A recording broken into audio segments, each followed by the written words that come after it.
नमस्कार दोस्तों, प्रोग्राम आपकी सेहत में एक बार फिर हम आपके साथ हैं। दोस्तों, इस प्रोग्राम में आज हम जिस विषय के साथ हैं वह है हर्पिस जोस्टर। दोस्तों, इस बीमारी को शिंगर भी कहा जा सकता है और अगर हमारी लोकल भाषा में बात करें तो इसे कलबत्रा भी कहा जा सकता है। इसके होने का क्या कारण होता है, इसके क्या लक्षण होते हैं और इसे कैसे बचा जा सकता है, इस पर आज हम जानकारी हासिल करेंगे। और इस पर जानकारी देने के लिए हमारे साथ आज हैं डॉक्टर देवराज डॉक्टर, जो कि professor and head of department dermatology SMGS hospital government medical college Jammu है। आपका हमारे प्रोग्राम में स्वागत है। सर, अगर बात की जाए एक ऐसी कष्टकारी बीमारी जो कहा जाता है अधिकतर लोगों में कभी ना कभी अपने जीवन काल में एक बार जरूर हो जाती है, शिंगर की अगर बात की जाए, सर क्या है ये हर्पिस जोस्टर जो इन्फेक्शन है ये क्या है और इसके होने का कारण क्या है? सर हाँ, ये एक वायरल इन्फेक्शन है। वही वायरस जो बच्चों में पहले चिकन पॉक्स करता है और बाद में जाके ये थोड़ा बॉडी के अंदर रह जाता है, नर्व्स में रह जाता है। तो फिर जब एज के साथ बॉडी की इम्यूनिटी कम हो जाती है तो 40-50 साल की एज में जाओ उसके बाद में जाके ये वायरस फिर से रीएक्टिवेट होता है और उस चीज़ से ये बीमारी होती है। इसको हर्पिस जोस्टर हम बोलते हैं। इसमें बहुत सारी गलतफहमियां लोगों में हैं हर्पिस जोस्टर के बारे में। इवन दो कि ये वायरस है, कुछ लोग ये सोचते हैं कि ये कोई ऐसी चीज़ है जो हमने कोई गलत कर्म कर लिए थे पहले तो उस वजह से हो गया है। और दूसरा ये है कि लोगों को मालूम नहीं है इसके बारे में कि इसका इस वक्त बहुत अच्छा इलाज है। अगर प्रॉपर तरीके से आप जल्दी इसका इलाज कराते हो तो इस बीमारी को बड़े अच्छे से ठीक किया जा सकता है, मैनेज किया जा सकता है। सर, हमारे इस प्रोग्राम का मकसद ही यही है कि हम अपने व्यूअर्स को समझा सकें कि आखिर जो हमारी लोकल भाषा में जिसे कलबत्रा कहा जाता है, शिंगर कहा जाता है, इसे इसका नाम जो है ये आपने कहा कि चिकन पॉक्स का जो एक वायरस होता है वो शरीर में रह जाता है और इम्यूनिटी कमजोर होने के बाद ये एक्टिव हो जाता है दोबारा और जो समस्या है वो बढ़ जाती है। सर, लक्षण अगर की बात की जाए तो क्या लक्षण रहते हैं व्यक्ति समझ सके कि हमें ये समस्या हो चुकी है? इसके लक्षण ये होते हैं कि क्योंकि ये जो वायरस है ये किसी एक नर्व में रह जाता है। तो नॉर्मली नर्व्स की जो डिस्ट्रीब्यूशन होती है हमारी बॉडी में वो बायलैटरल होती है, दोनों साइड होती है। तो ये किसी एक नर्व में जाके डोरमेंट हो जाता है, इनएक्टिव हो जाता है वो वायरस। तो फिर जब वो एक्टिवेट होता है तो उसी नर्व में एक्टिवेट होता है तो उसकी जो डिस्ट्रीब्यूशन है उस नर्व की नॉर्मली एक ही तरफ होती है। तो ज़्यादातर वो छाती में आएगा और एक साइड में आएगा, वो दूसरी साइड नहीं जाएगा। दूसरी साइड उसके लेशंस नहीं जाते, इसीलिए इसको कुछ लोग जिनेऊ करके भी कहते हैं क्योंकि रिस्ट्रिक्टेड रहता है एक साइड में।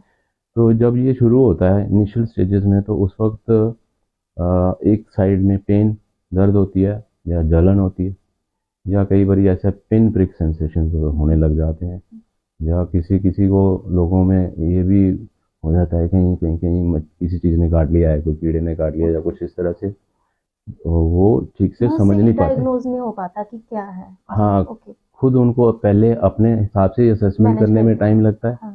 फिर वो कंसल्ट करने लग जाते हैं आगे पीछे, पहले अपने लोगों को ही पूछते हैं।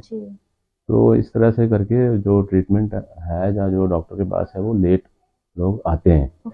और इसमें सबसे इम्पोर्टेंट चीज़ ही यही है कि अगर आपने रिकग्नाइज कर लिया कि मुझे ये हो गया और सस्पेक्ट कर रहे हैं तो जितना जल्दी हो सके कंसल्ट करना है और इसका ट्रीटमेंट करना है। उससे आपको कॉम्प्लिकेशंस नहीं होंगे जो इसके हो सकते हैं। सर, यहाँ पे भी टाइम की अहमियत है कि अर्ली अगर आप डायग्नोज करवा के ट्रीटमेंट करवाते हैं तो प्रोग्नोसिस को भी रोका जा सकता है। यस, और जो कॉम्प्लिकेशंस होती हैं उनको रोका जा सकता है। कॉम्प्लिकेशंस भी कम होंगे और जो सफरिंग होती है, जो बहुत इसमें पेन होती है, जो बर्निंग होती है, तो वो जल्दी से वो जो एक्यूट फेज़ है वो भी ठीक हो जाएगा जल्दी।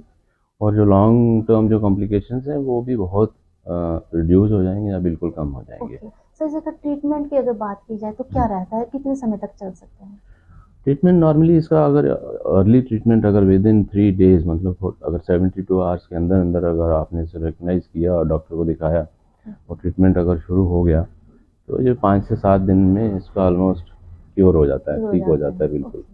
सर, ये क्या ट्रांसमिटेड बीमारी है? अगर फैमिली में किसी को हुआ है तो क्या दूसरे किसी व्यक्ति को जो चिकन पॉक्स का जो वायरस है वो स्प्रेड हो सकता है, उसमें आ सकता है? नॉर्मली क्या होता है कि इसमें क्योंकि ये थोड़े एरिया में इन्वॉल्वमेंट होती है तो वायरस ज़्यादा इसमें से शेड नहीं होता है, बाहर कम होता है। थोड़ा बहुत रिस्क जो बहुत छोटे बच्चों में हो सकता है, या फिर जो ऐसे लोग जिनको कुछ दवाइयाँ चल रही हैं या कुछ जी। कैंसर के पेशेंट्स होते हैं, उनमें अगर डायरेक्ट कांटेक्ट में आएंगे ओके। और फ्लूइड्स का अगर ट्रांसमिशन कभी कभी रेयरली होता है, जी। कॉमनली नहीं होता है। जी। जबकि जो दूसरा वाला जो वायरस जो जो बचपन में जब चिकन पॉक्स होता है वो काफ़ी इन्फेक्शियस होता है। ओके। हाँ। सर बचाव की अगर बात की जाए, क्या ये प्रिवेंटेबल है? अगर है तो कैसे इसे प्रिवेंट किया जा सकता है? प्रिवेंटेबल ऐसे तो अभी तो नहीं है, क्योंकि अभी लेटली जैसे प्रिवेंटेबल मतलब कि आपको वैक्सीन वैक्सीन हो की उसकी, हम देख रहे हैं, ऐड भी आती है सर टीवी में। हाँ टीवी में ऐड आती है, अब इसकी उसके वैक्सीन आ बारे में चुकी हमें है। समझाइए कि क्या है। अब वैक्सीन अभी इंडिया में तो लॉन्च हुई है 22 में, अक्टूबर में। इसके पहले ये बाहर कंट्रीज में थी। नई मेडिसिन है शिंगल्स के लिए। जो चिकन पॉक्स था उसके लिए वैक्सीन पहले से होती थी, पर वो इसमें यूज़ नहीं होती। हाँ, वो अलग वैक्सीन है। तो इस वैक्सीन में ये है कि ये जो ये डिज़ीज़ है, ये वायरल डिज़ीज़ जो है, ये यंग एज में कम होती है। मतलब अगर आप डिवाइड कर लें एज ग्रुप, तो 50 ईयर्स या 60 ईयर्स के बाद ही शिंगल ज़्यादा होता है। मतलब 75% जो इसका इंसिडेंस है वो उस एज ग्रुप में होता है, और 50 से पहले सिर्फ 25% लोगों में होता है। इसका मतलब जो वैक्सीन है वो मेनली बेनिफिट देगी एल्डरली इंडिविजुअल्स को, अबव 50 ईयर्स ऑफ एज में।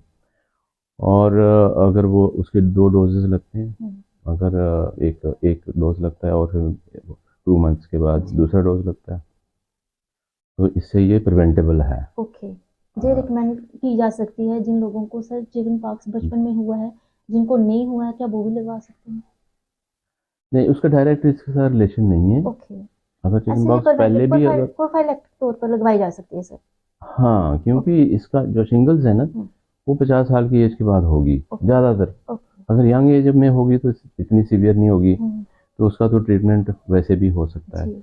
इसमें शिंगल्स में जो अक्यूट फेज, मतलब पहले वाला जो फेज है, एक तो उसका ये है कि उसको मैनेज करना, और इसका जो लॉन्ग टर्म जो पेन रह जाती है, जो कॉम्प्लिकेशंस होती हैं, वो प्रिवेंटेबल है विद वैक्सीन। कहीं ना कहीं एक प्रिवेंटेबल है। हाँ। अगर कोई व्यक्ति जागरूक है, हाँ, तो इसे स्टडी करके इसे लगवाया जा सकता है ताकि जो इसकी कॉम्प्लिकेशन है उससे बचा जा सके। हाँ। सर कोई साइड इफेक्ट आता है इसका वैक्सीन का? इस वैक्सीन का हालांकि हमने बड़ी ज़्यादा तो यूज़ नहीं करी है, अभी ये स्टार्ट ही हुई है। तो कुछ पेशेंट्स में जैसे नॉर्मली यहाँ पे इंजेक्शन लगता है, वहाँ थोड़ी बहुत पेन या दर्द का जैसे होता है नॉर्मली, या थोड़े दिनों के लिए, 1-2 दिन के लिए हल्का सा लो ग्रेड फीवर भी रह सकता है। कष्टकारी बीमारी मानी जाती है, नसों की बीमारी मानी जाती है। काफी लंबे समय तक अगर किसी को हो जाता है तो पेन जो है वो सफर होती है। तो सर क्या नर्व ब्लॉक प्रोसीजर भी करवाया जा सकता है ताकि जो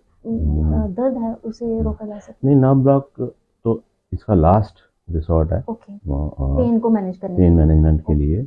अर्लियर अगर आप मतलब जल्दी ट्रीटमेंट भी लेते हो, एंटीवायरल ट्रीटमेंट लेते हो, उसके साथ में अगर आप कुछ पेन कंट्रोल करने के लिए मेडिसिन लेते हो, तो मैनेजेबल तो है। जी कहीं ना कहीं मैनेजेबल है। सर आज आपने हमें एक ऐसी डिजीज के बारे में समझाने की कोशिश की जो कि बढ़ती उम्र के साथ, जैसे आपने कहा, कि देखी जा सकती है। सर हमारे प्रोग्राम के माध्यम से एक छोटा सा मैसेज आप क्या देना चाहेंगे इस बीमारी के प्रति? हाँ, क्योंकि ये इतनी कॉमन बीमारी है और हमारे इसमें गलतफहमियाँ जो लोगों में है, मैं तो ये लोग बोलूँगा कि जितना जल्दी हो सकता है, एक तो इसको सीरियसली लेना चाहिए। जो दूसरा जो सिस्टम है कि जैसे पुरानी जो चीज़ें हमारे माइंड में है, इसका ट्रीटमेंट लेने से ये चिढ़ जाएगी, बीमारी ज़्यादा हो जाएगी, वो हमें नहीं सोचना चाहिए। और कुछ लोग जैसे पूजा करते हैं, मंदिरों में जाते हैं, धुनियाँ लगाते हैं, झाड़ फूक में चले जाते हैं, वो आजकल के ज़माने में अगर वो ना करें तो बहुत अच्छा है। क्योंकि जितना जल्दी आप इसका इलाज लोगे, उतने ही चांसेस कॉम्प्लिकेशंस के बहुत कम रहेंगे। और अगर जितना लेट करेंगे, मान लो आपने पहले इलाज नहीं कराया, पेन रह गई, नुकसान हो गया, फिर अगर आप आओगे तो बाद में तो डॉक्टर भी उसमें कुछ नहीं तो कर लंबे सकते समय हैं। तक वो पेन के साथ जीना पड़ेगा। पेन के सर साथ जीना आपने पड़ेगा। हमें कीमती समय हमारे साथ शेयर किया और हमें वैल्यूबल जानकारी दी, आपका बहुत बहुत शुक्रिया। तो दोस्तों थैंक डॉक्टर यू। साहब हमें बता रहे थे कि इस कष्टकारी बीमारी से बचा जा सकता है अगर आप जागरूक हैं। प्रोफाइल एक्ट के तौर पर वैक्सीन लगवा सकते हैं, अगर हो गई है तो इसका इलाज करवाया जा सकता है। इस प्रोग्राम में इतना ही, अगले अंक में फिर हाजिर होंगे किसी और विषय के साथ।